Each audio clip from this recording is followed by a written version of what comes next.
위해서 정답은 5, 1, 3, 2예요. 5, 1, 3, 2.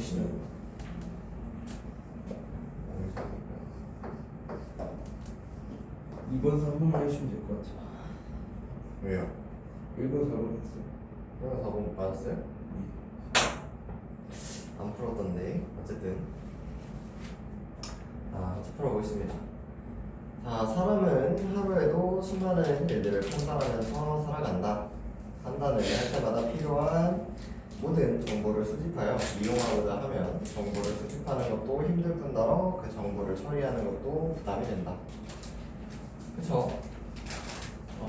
딱 예시를 들려고 하니까 좀 생각이 안 나는데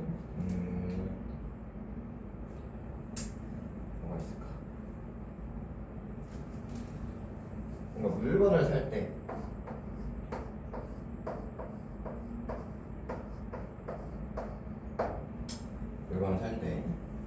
자, 그래, 우리 간식으로 사온 젤리를 예로 들어봅시다.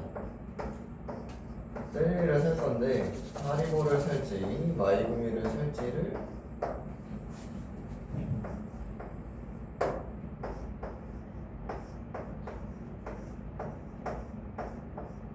둘 다 사는 거죠. 그냥 둘 다 사는 방법도 있는데 둘 중에 하나밖에 못 사는 경우라고 생각을 해봅시다. 둘 중에 하나밖에 못 사. 근데 우리가 이렇게 일상생활에서 맞닥뜨리는 수많은 선택을 할 때마다 하리보는 뭐 가격이 어떻고 양이 어떻고 성분이 어떻고 맛이 어떻고 이거를 다 조사해서 고를 수 있나요?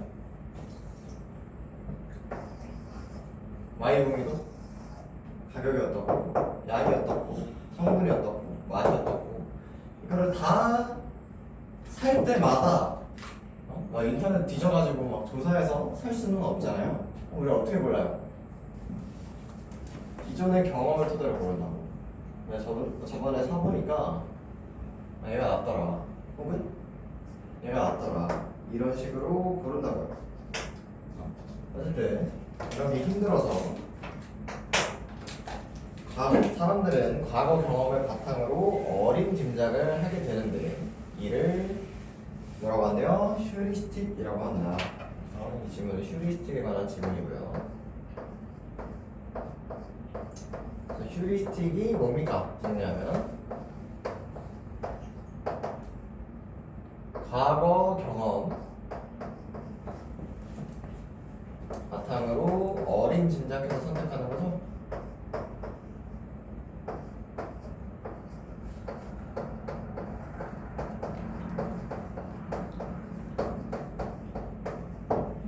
왜 어린 짐작한다고?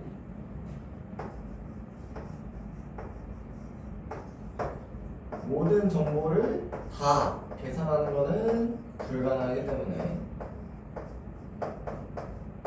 이렇게 결정을 한다. 네, 이런 휴리스틱에는 종류가 세 가지가 있대요. 대표성 휴리스틱,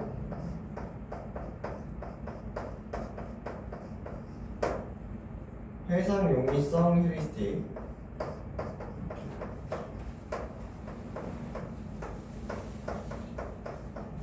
그리고 시뮬레이션 휴리스틱이 있습니다.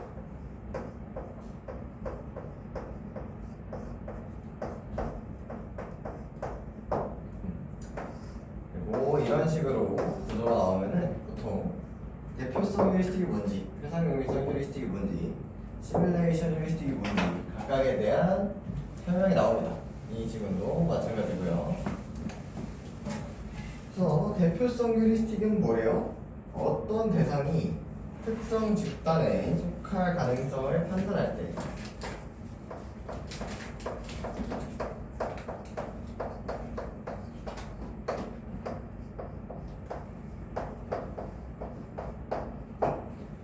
그 대상이 특정 집단의 전형적인 이미지와 얼마나 닮았는지에 따라 판단하는 경향입니다.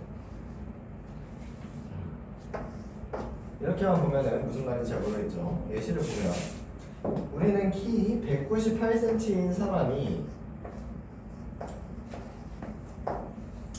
키 165cm인 사람보다 농구 선수일 가능성이 높다고 판단한다.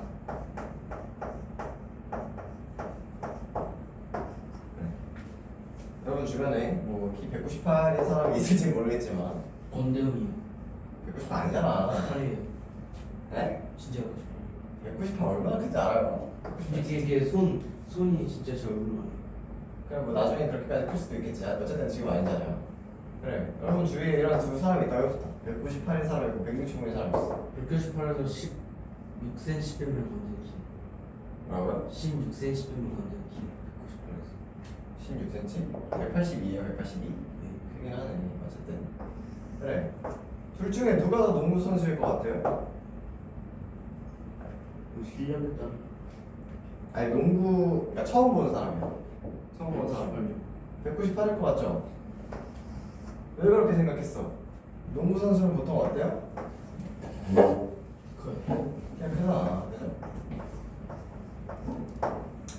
그냥 특정 집단, 농구 선수라는 특정 집단의 전형적인 이미지가 뭐예요? 키가 크다는 거야. 그거랑 얼마나 닮았는지를 바탕으로 이 특정 대상이 이 집단에 속할 가능성을 판단하는 거죠. 얘보다는 얘가 크고. 근데 실제로는 어때요? 아닐 수도 있죠? 얘는 농구 선수고 얘는 뭐 아무것도 아닐 수도 있단 말이야. 그렇죠? 물론 이렇게까지 크면 보통 농구 선수가 되겠지만 이와 같이 대표성 휴리스틱은 흔히 언제? 첫인상을 형성할 때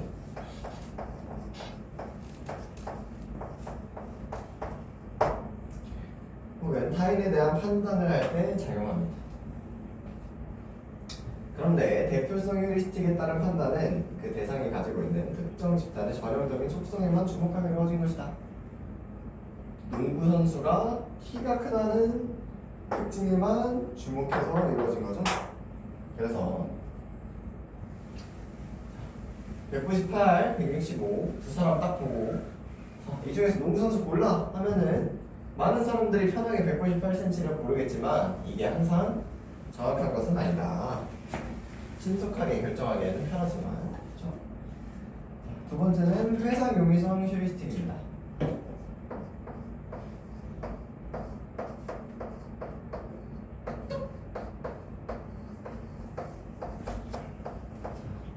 회상이 얼마나 용이하냐 알겠죠? 자, 당장 머릿속에 잘 떠오르는 정보에 의존하여 판단하는 경향. 머릿속에 떠오르는 게 회상이죠?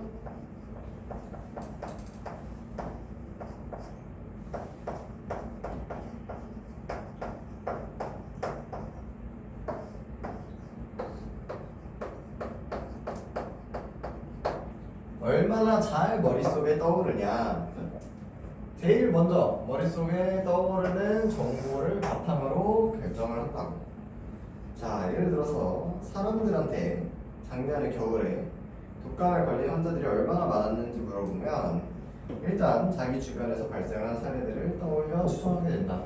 여러분 코로나 겪었잖아요. 코로나 걸렸었나요? 그런 적 있어요? 그럼. 코로나 네, 걸렸어요? 한 번. 한 번 걸렸어요? 근데 되게 늦게 걸렸어요. 그러니까 그때 제일 많이 걸렸으니까 그렇죠. 나 끝나고 걸렸던 거지. 그렇죠. 미안. 네 생일날 걸렸잖아. 이러지 마요. 에이. 저번에 이거 정지됐어.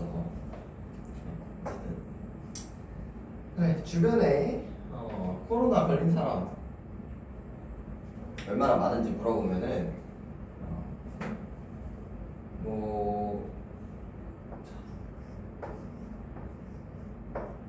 코로나가 2019년에 생겨서 아마 2020년에 제일 유행을 많이 했으니까 지금 없어지지 않았어요? 뭐 있기는 있죠. 병이 없어지는 건 아니니까. 있어요. 그렇죠. 최근에 뭐 다시 유행한다고 하던데. 그럴 일은 거의 없겠지만, 자 2020년이랑 2025년 중에 당연히 확진자는 2020년에 더 많았겠죠. 그렇죠. 이거는 팩트잖아. 근데 공교롭게도 내 주변에 2020년에는 코로나에 걸린 사람 한 명도 없었어. 근데 2025년에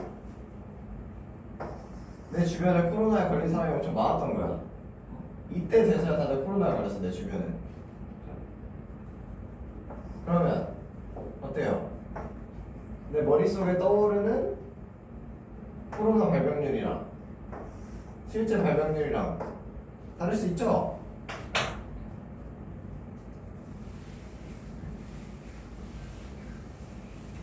뭐 독감도 마찬가지죠. 여기 나오는 작년에 독감이 얼마나 유행했는가 봤을 때 평소에는 주변에 독감 걸린 사람이 잘 별로 없는데 유독 작년 겨울에 주변에 독감 걸린 사람들이 많았어. 가까운 사람들 중에. 네, 그러면은 사람은 어떻게 생각하게 됩니까? 아, 작년 겨울에 독감이 좀 유행했나? 독감 발병률이 높았나? 라고 생각할 수 있겠죠? 근데 실제로는 그렇지 않을 수 있다는 겁니다. 이게 뭐라고? 해상 용이성 휴리스틱이라고. 이렇게 자기 주변에서 발생한 사례들 외에도 최근에 자신이 경험한 사례, 생동감 있는 사례, 혹은 충격적이거나 극적인 사례들을 더 쉽게 생각합니다. 기억에 잘 남잖아, 그렇죠? 그래서 그 예시로는 뭐 비행기 사고 장면을 담은 충격적인 뉴스 보도 영상을 접하게 되면 그 장면이 자꾸 떠올라 자동차보다 비행기가 더 위험하다고 생각하게 되는 것입니다. 그러나 이것은 실제 사고 발생 확률을 고려하지 못한 잘못된 판단이다. 자, 그럼 비행기가 위험합니까? 자동차가 위험합니까? 자동차. 그죠? 이거 잘 알고 있는 거야. 이 비행기는 사고는 그냥 뒤지죠. 생각하지 말라고 했어요. 직전에. 어떤 사고냐에 따라서 다르긴 하겠지만 물론 자동차 사고도 나면은 이렇게 많이 죽잖아요. 그렇죠? 어쨌든 비행기는 사고가 나면 어떻게 됩니까? 무조건 뉴스에 나와. 근데 자동차 사고는 어때요? 하루에도 엄청 많이 발생을 한단 말이에요. 그렇죠? 모든 사고들이 다 뉴스에 나올 수는 없어. 그래서 막 엄청 큰 사고들만 뉴스에 나오죠.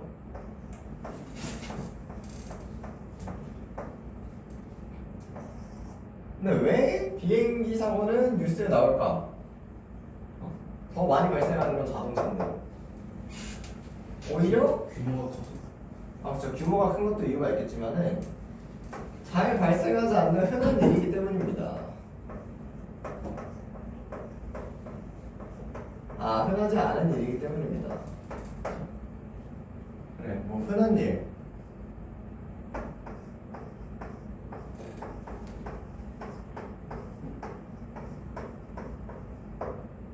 뭐가 있을까요? 예를 들면은 내가 오늘 밥을 먹었어요. 제가 밥을 먹었습니다. 오늘 만약에 그 뉴스에 나올 수 있나요? 왜 안 나오죠? 모두가 밥을 먹잖아. 매일매일. 이건 뉴스거리가 될 만큼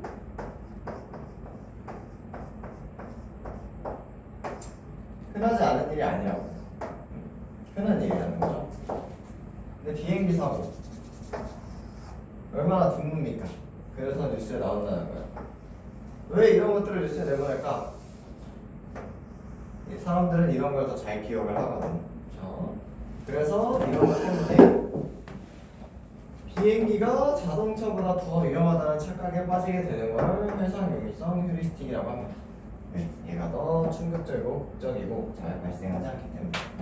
하지만 실제로 더 위험한 거는 뭡니까? 자동차겠죠? 자동차의 사고 확률이 훨씬 더 높기 때문입니다.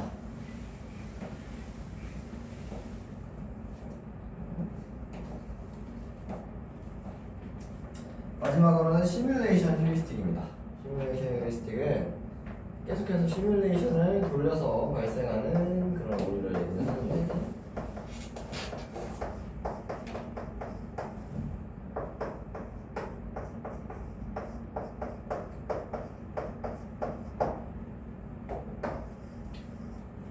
자, 지문에 등장한 정의를 보면 과거에 발생한 특정 사건이나 미래에 일어날 일들을 마음속에 떠올려 그 장면을 상상해보는 것이다. 상상과 관련된 거죠. 범죄 용의자를 신문하는 경찰관이 그 용의자의 진술에 기초해서 범죄 장면을 머릿속에 그려보는 것이 이에 해당한다.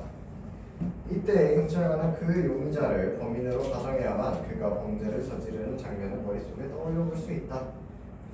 이러한 가상적 장면을 자꾸 머릿속에 떠올리다 보면 그 용의자가 정말 범인인 것처럼 생각하게 된다.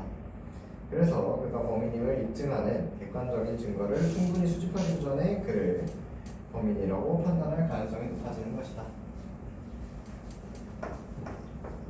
자, 경찰이 용의자 ABC를 수사를 하는데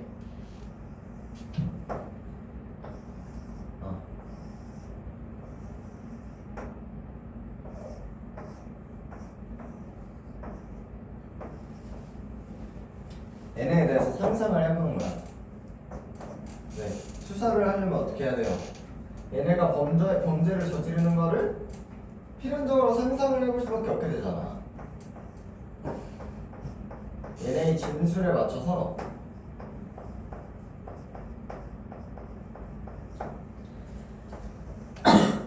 상상을 계속해서 하다 보면은 예를 들어서 A의 진술에 맞춰서 계속해서 상상을 하다 보니까 A가 범인이라고 생각을 하게 됐어. 근데 실제 범인은 B일 수도 있는 거죠. 그렇죠? 자, 이렇게 객관적인 증거를 충분히 수집하기 전에 반복된 상상으로 인해서 얘가 진짜 범인인 것처럼 생각하게 되는 걸 시뮬레이션 휴리스틱이라고 합니다. 자, 이렇게 세 가지 휴리스틱으로 살펴본 휴리스틱이라는 개념은 판단 착오, 그러니까 잘못된 판단을 내리게끔 하기도 하지만 또 경험에 기반하여 답을 찾는 효율적인 방법이라고 볼 수도 있다. 왜? 우리가 어떤 거에 대해서 판단을 할 때 모든 정보를 수집하고 그 수집한 정보를 바탕으로 판단하는 것은 굉장히 비효율적인 일이라고 했으니까요. 우리가 괜히 휴리스틱을 쓰는 게 아니다. 이런 한계가 있음에도 불구하고 일상생활에서 우리의 판단과 추론이 항상 합리적인 사고 과정을 거쳐 일어나는 것은 아니다.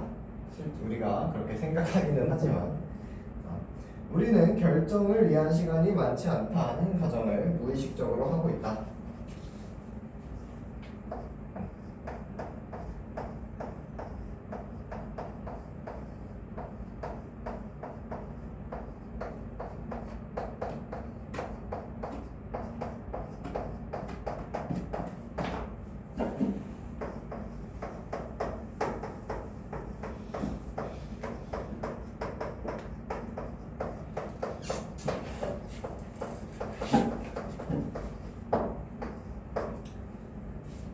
을 무의식적으로 하고 있답니다.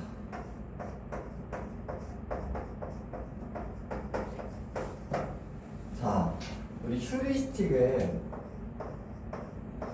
결정을 할 시간이 많을 때 쓰는 거야? 적을 때 쓰는 거야? 적을 때 쓰는 거죠?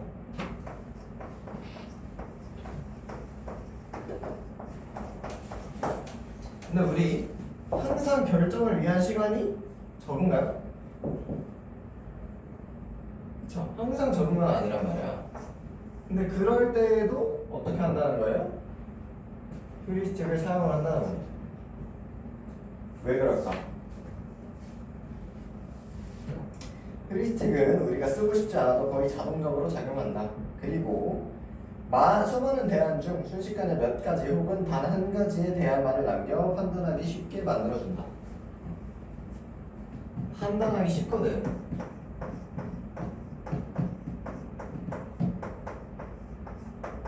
인간은 항상 편한 걸 선택하려고 하잖아요. 서 있으면 앉아 있고 싶고요. 앉아 있으면 누워 있고 싶고요. 누워 있으면 자고 싶고요. 그래서 휴리스틱이라는 거는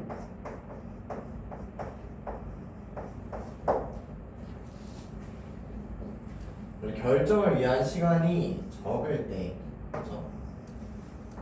판단의 효율을 위해서 사용하는 건데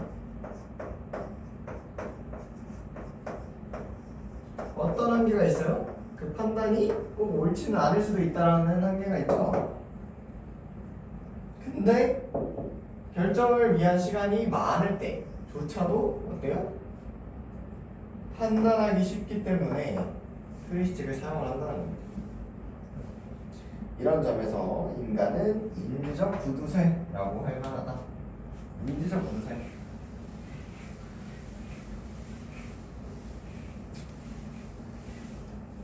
인지적 구두쇠가 무슨 뜻일까요?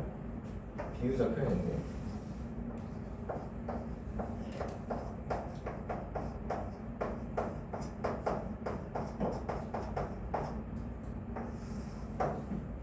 구두쇠가 뭐죠, 여러분? 욕심이 많은 사람. 욕심이 많은 사람? 뭐 욕심이 많은 사람으로 볼 수도 있겠지만 조금 더 이제 정확한 표현은 여러분 아는 구두쇠 있나요? 유명한 구두쇠? 혹시 스크루지 들어갔나요? 일찬이. 네? 윤예찬 학생이 구두쇠예요? 잘해줘. 그럼 어디서 거예요 그럼? 여러분이 아는 말로 바꾸면 짠돌입니다. 짠돌이. 짠돌이 짠순이. 배움. 아니요, 문학작품에 등장하는 인물입니다. 짠돌이 짠순이. 굉장히 아끼는 사람, 과할 정도로 아끼는 사람을 얘기하는 거죠. 근데 인지적인 구두쇠래. 인지적 구두쇠. 이게 무슨 말이야? 인지적 기능을 쓰는 데 있어서 굉장히 아낀다는 거예요. 인지 기능을 아낀다. 고민하고 생각하는 걸 어떻게 한다는 거예요? 최소화하려고 한다는 거야. 마치 여러분처럼 이렇다고. 이렇게 인지가 인지적 생각을 아낀다고. 그쵸. 아끼겠습니다. 그런 거 있잖아. 어쨌든 인지적 구두쇠는 이런 의미다. 받았나요? 네. 몇 번 드렸어요? 2, 3. 3? 2, 3만 원씩 배웠어. 3만 하면 되겠네요. 자, 2번 아까 인지적 구두쇠. 뭐 1번밖에 없죠? 쉬운 게 제가 없죠. 나머지는 다 아니니까. 아니 이거는 뭐 사실 인지적 구두쇠의 의미를 제가 방금 설명을 해가지고 2번에 대한 풀이를 한 거나 마찬가지죠. 인간은 세상의 수많은 일들을 판단할 때 가능하면 노력을 덜 들이려는 경향이 있다. 시간이 많을 때조차도 휴리스틱을 사용한다. 왜? 편하니까. 자, 3번. 다음은 휴리스틱과 관련한 실험 내용이다. 윗글로 보아 보기에 가에 들어갈 내용으로 가장 적절한 것은 보기. 한 심리학 실험에서 연구자들은 사람들에게 영미는 31세로 감성적이며 새로운 곳에 대한 호기심이 많은 여성이다. 감성적.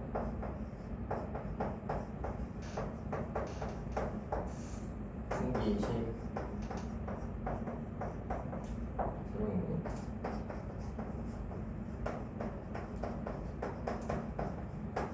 또 국어 국문학을 전공했고요. 사진 동아리에서 꾸준히 활동하였다.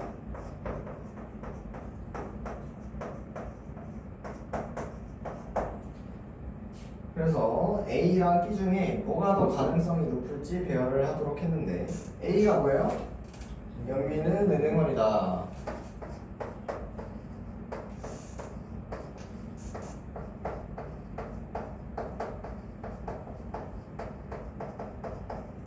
B는 뭡니까? 영미는 여행 블로그를 운영하는 은행원이다.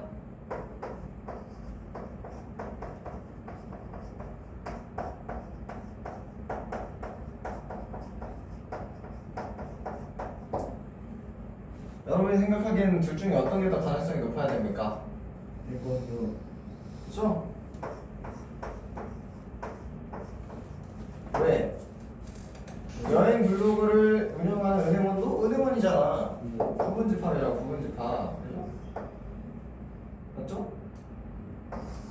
근데 사람들은 실제로 어떻게 했대요? B가 A보다 더 높다고 판단을 했대. 빡소리 새끼. 네? 왜 그런 거야? 대표성 휴리스틱이 이러한 판단에 의도한 거라고. 대표성 휴리스틱이 아까 뭐였습니까? 198cm. 그래요. 살인사, 타인에 대한 판단을 할 때 특정 집단이 가진 그 특징에 기대어서 판단을 하는 거죠. 자, 감성적 새로운 곳에 대한 호기심, 국어 공부나 사진 동아리는 은행원이랑 더 관련이 있는 특징이에요? 여행 블로그랑 더 관련이 있는 특징이에요? 새로운 곳에 대한 호기심. 이게 은행원이랑 상관이 있는 거야? 여행 블로그랑 상관이 있는 거야? 이런 사람들은 여행 블로그를 할 확률이 높을 것 같아요? 은행원일 확률이 높을 것 같아요? 여행. 네? 여행. 그쵸? 여행일 확률이 더 높다고. 그래서 B의 영미가 여행 블로그를 운영한다는 사실에 주목을 했다는 겁니다. 이 은행원은 제대로 읽어보지도 않고, 그러니까 무조건 정답은 A가 B보다 크거나 같을 수밖에 없는데 가능성이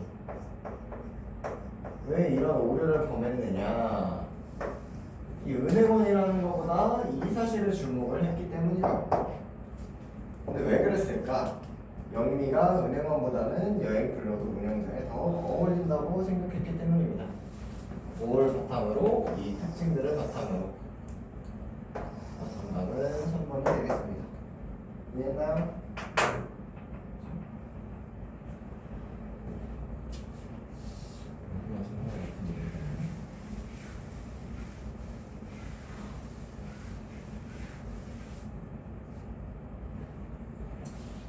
자, 그 다음 질문 봅시다. 마지막 거가 조금 어려워서 질문 조금 보고. 자, 어쨌든 54페이지 했죠? 자, 고대 중국인들의 생각입니다. 고대 중국인들. 또 중국이. 네? 예? 뭐라고요? 아니. 중국이요? 중국이요? 역사 배웠잖아. 근데 중국 언제야 이거? 언제를 고대라고 합니까 중국? 화성주의. 그래요. 뭐 그때쯤 하나가 성나가 준다는 때쯤. 어쨌든 이 고대 중국인들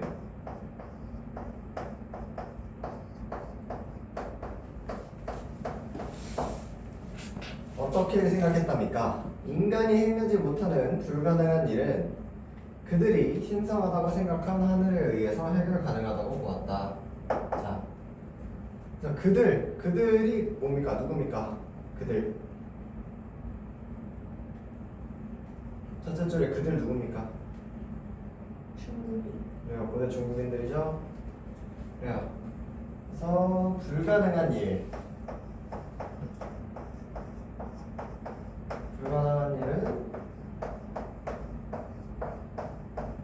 어떻게 해결한다? 하늘이 해결.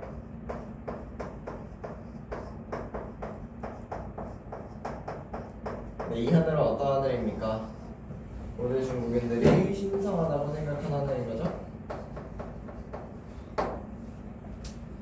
그래서 하늘은 이 하늘이라는 애 아주 중요합니다. 인간에게 자신의 의지를 심어 두려움을 갖고 복종하게 하는 의미뿐만 아니라 인간의 모든 일을 책임지고 맡아서 처리하는 의미로까지 인식되었다. 자, 하늘의 의미 두 개. 첫 번째, 자신의 의지.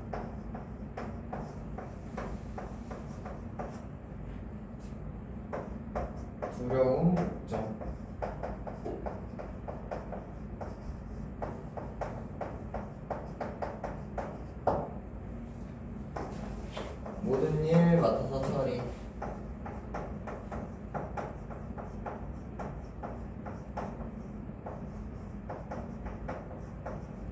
누가 생각했을 때? 고대 중국인들이 생각을 했을 때.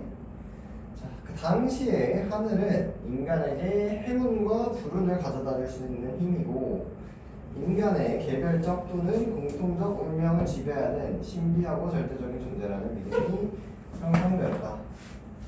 이러한 하늘에 대한 인식은 뭡니까? 하늘이 어떻다? 이렇다. 인간에게 행운 불운을 갖다 줄 수 있고 운명도 다 하늘에 달렸다. 그래서 결과적으로 하늘을 권선징악의 주제자로 보고 그럼 권선징악이 뭐였죠?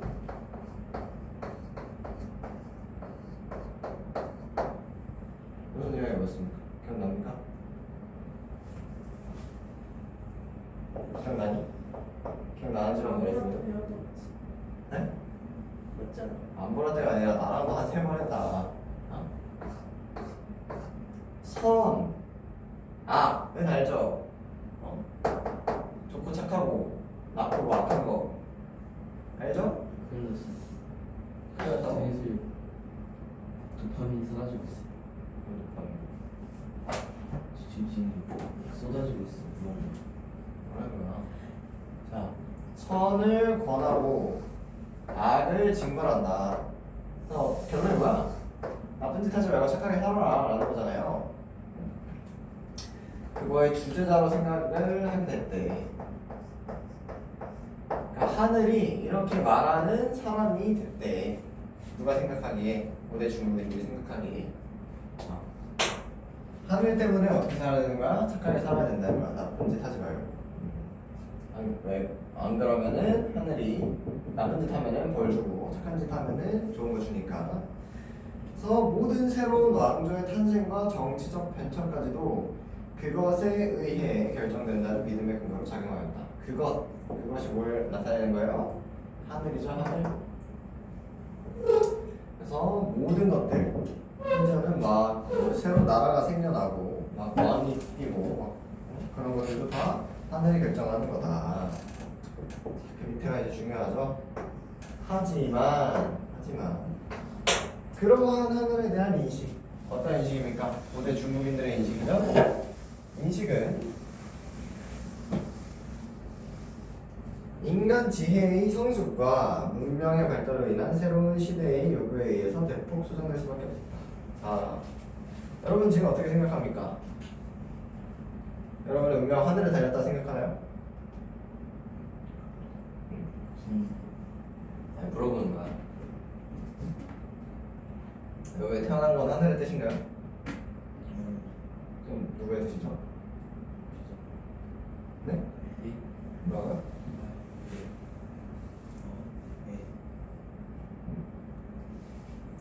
여러분이 대학에 가는 거, 연애를 하는 거, 공부를 하는 거 하늘의 뜻입니까? 여러분의 뜻이잖아요. 여러분의 뜻. 그죠? 그렇게 생각하잖아. 요새 하늘의 뜻이라고 생각하는 사람이 어딨어. 그리고 종교적으로 막 하느님 믿고 이런 거 말고요. 그래서 이렇게 수정될 수밖에 없었다. 자, 이번에 순자입니다. 순자의 하늘에 대한 주장은 누구랑 대비되는 거였어? 고대 중국인.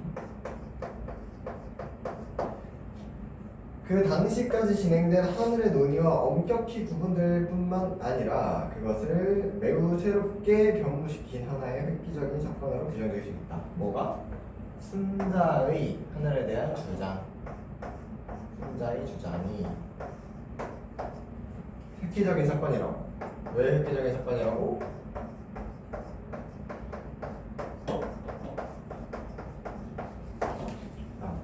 지금까지 하늘의 논이랑 구분되면서 완전히 새롭게 바꿔버렸다고. 어떻게 바뀔래? 순자는 하늘 뭐라고 봤어요? 그냥 자연 현상이다. 너네가 생각하는 절대적인 하늘의 뜻 그런 건 없다. 이렇게 본 겁니다. 그가 생각한 하늘은 별, 해와 달, 사계절, 추위와 더위, 바람 등의 모든 자연 현상을 가리킨다. 지금 우리가 생각하는 거랑 비슷하죠?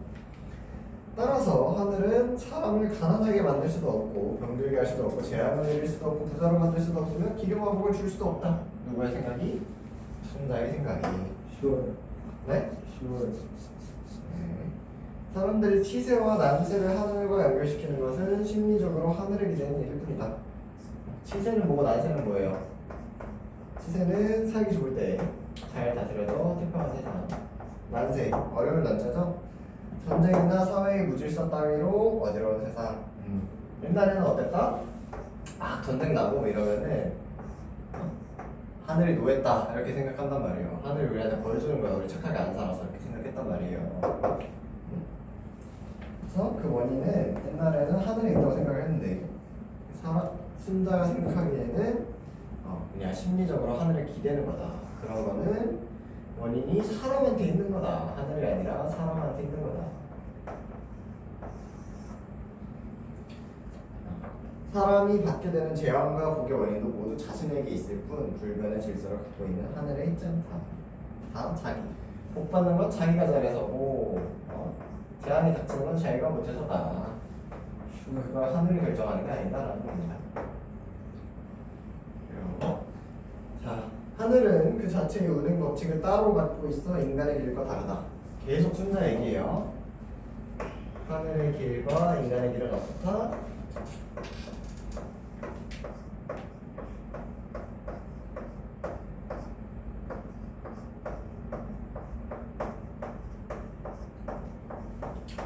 다르다.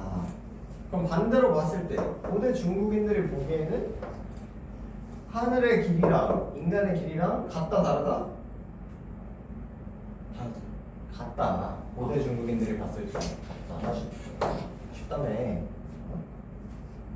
그래서 자 하늘이 인간의 일들을 결정한다는 거는 하늘의 일과 인간의 일이 같다는 거고 하늘은 그런 걸 결정 못하고 그냥 자연현상일 뿐이고 우리의 복과 재앙 같은 걸 결정하는 거는 누가 하는 거다? 사람이 하는 거다라는 게 보다 하늘의 길과 인간의 길은 다르다라는 표현이라고. 천체의 운행은 불변의 정규 궤도에 따른다. 그렇죠? 여러분 공자전을 배웠잖아. 글자를 배웠잖아. 해와 달과 별이 움직이고 비가 내리고 바람이 부는 것은 모두 제 나름의 길이 있다. 사계절은 말없이 주기에 따라 움직일 뿐이다. 그래요. 봄, 여름, 가을, 겨울 되는 거는 하늘의 뜻이 아니다.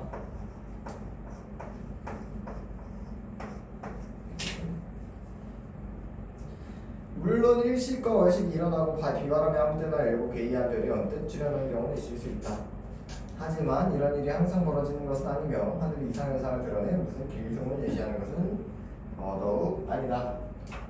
옛날에는 막 일식 월식 이런 거 있으면 진짜 난리가 났다고. 무슨 일이 있나 이렇게 생각을 했다고요. 근데 지금 알잖아. 그럼 왜 일어나는지. 과학이 발전하면서 그런 게 아니다 라는 거고요. 순자 참 똑똑하죠. 옛날에 이걸 알았습니다. 즉 하늘은 아무 이야기도 하지 않는데 사람들은 하늘과 관련된 이야기를 만들어낸다는 것이다. 그래서 순자는 천재지변이 일어난다고 해서 하늘의 뜻이 무엇인지 알려고 노력할 필요가 없다고 말한다. 그것이 바로 순자가 말하는 불구지천의 본 뜻이다. 불구지천, 하늘을 알려고 하지 마라 라는 뜻입니다. 불구지천의 본뜻, 의미가 뭐라고요? 천대지변이 일어난다고 해서 하늘의 뜻이 무엇인지 알려고 노력할 필요가 없다. 왜? 하늘의 뜻이 아니니까. 하늘은 그냥 자연현상이다. 따라서 뜻을 알려고 할 필요가 어떻다? 없다.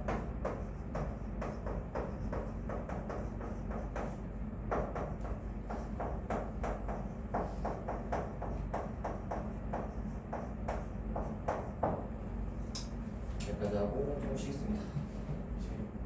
네, 쉬고